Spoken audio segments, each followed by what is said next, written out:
परमात्मा के चरणों में कोटि कोटि वंदन नमन। आप सभी का हार्दिक हार्दिक अभिनंदन। आप सभी का भला हो, कल्याण हो, मंगल हो। मन की एक छोटी सी बात साझी करने के लिए। वो बात क्या है?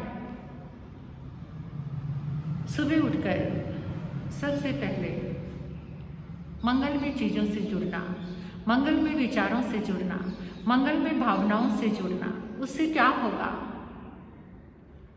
हमारे भीतर में एक ऐसा रसायन रिलीज होगा जो हमारी पूरी बॉडी में पहुंचकर हमें स्वस्थ रख सकता है।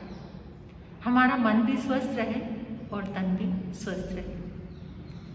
यही तो करना चाहिए। सुबह उठकर परमात्मा का वंदन, शुभ भावनाओं का आविर्भाव, पूरे ब्रह्मांड में एक ऐसा मैसेज सेंड करना जो निरंतर बहुत सारी पॉजिटिव एनर्जी को लेकर आपके पास ही लौट कर आएगा।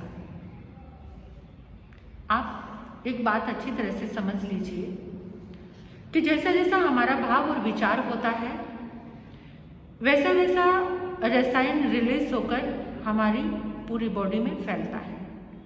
जब हम बहुत पॉजिटिव होते हैं, जब हम बहुत परमात्मा के नज़दीक होते हैं, जब हमारी लगन बहुत प्रभु से जुड़ी होती है, तो हमारे भीतर से अमृत झरता है। अमृत, और वो अमृत क्या करता है? जितनी नेगेटिव एनर्जी होती है उस सब का नाश कर देता है और हम स्वस्थ होने शुरू हो जाते हैं, बिना किसी दवा के, बिना किसी गोली के।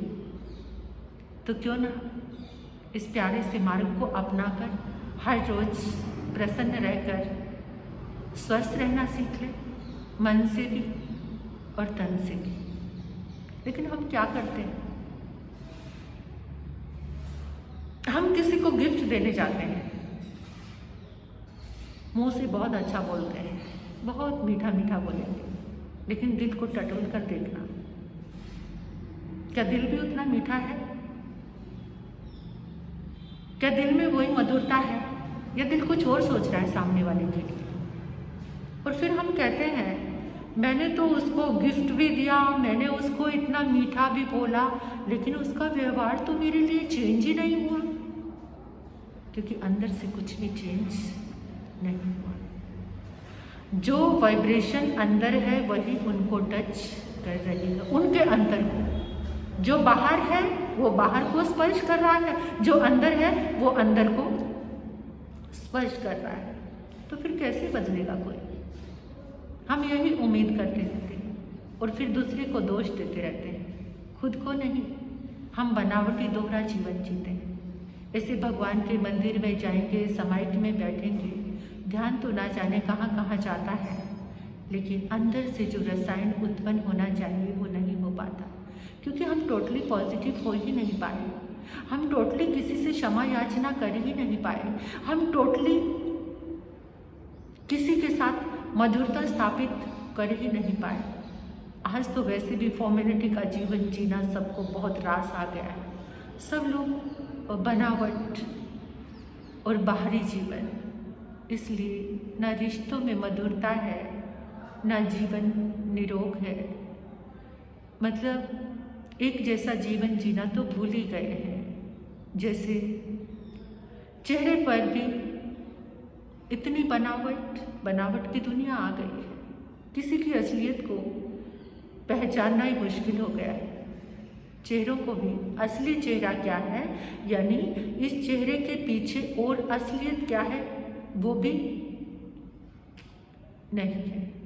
तो इसलिए मेरी छोटी सी एक प्रार्थना है आप सभी से कि सुबह सुबह उठकर हम पॉजिटिव एनर्जी से जुड़े। इतना दिया है परमात्मा ने, इतना दिया है। ये पूरा ब्रह्मांड पॉजिटिव एनर्जी से भरा हुआ है, और हम सुबह उठकर तीर्थंकर भगवान को याद करें, अपने परमात्मा को याद करें, अरिहंत भगवान को इतनी शिद्दत से याद करें।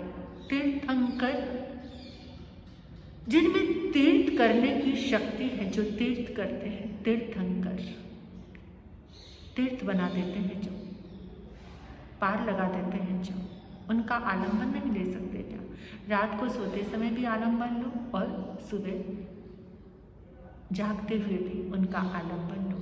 फिर निरंतर आपके भीतर से एक रस झरेगा, वो अमृत, वो हमारी ग्रंथियों से, हमारी वेन से।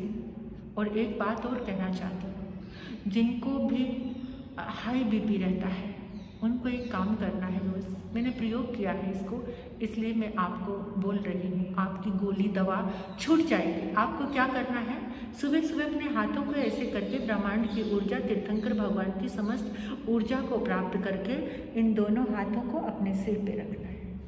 सिर पे रख के हाथ जोड़कर ये प्रार्थना, सिर पे हाथ रख के ये प्रार्थना करनी। क्या प्रार्थना करनी है कि मेरी शरीर की हर नलिका में बहने वाला रक्त का प्रवाह एकदम शांत है। 3 बार बोलना है। मेरे शरीर की हर नलिका में, हर नस में, हर वेन में बहने वाला रक्त का प्रवाह एकदम शांत है। 3 बार बोलना है। और फिर बोलना है आपने कि मेरे शरीर में शर्करा की मात्रा, यानी शुगर की मात्रा एकदम बैलेंस है। मेरे शरीर में शर्करा की मात्रा एकदम बैलेंस है।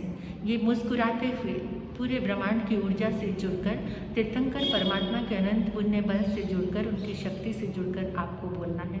आप देखेंगे कि आप स्वस्थ हो रहे हैं और आपका बीपी कंट्रोल हो गया है, आपकी शुगर भी नॉर्मल हो गई है। जितना प्रेम से उस शक्ति को याद करेंगे तो आप अच्छे होते जाएंगे। ओम शांति।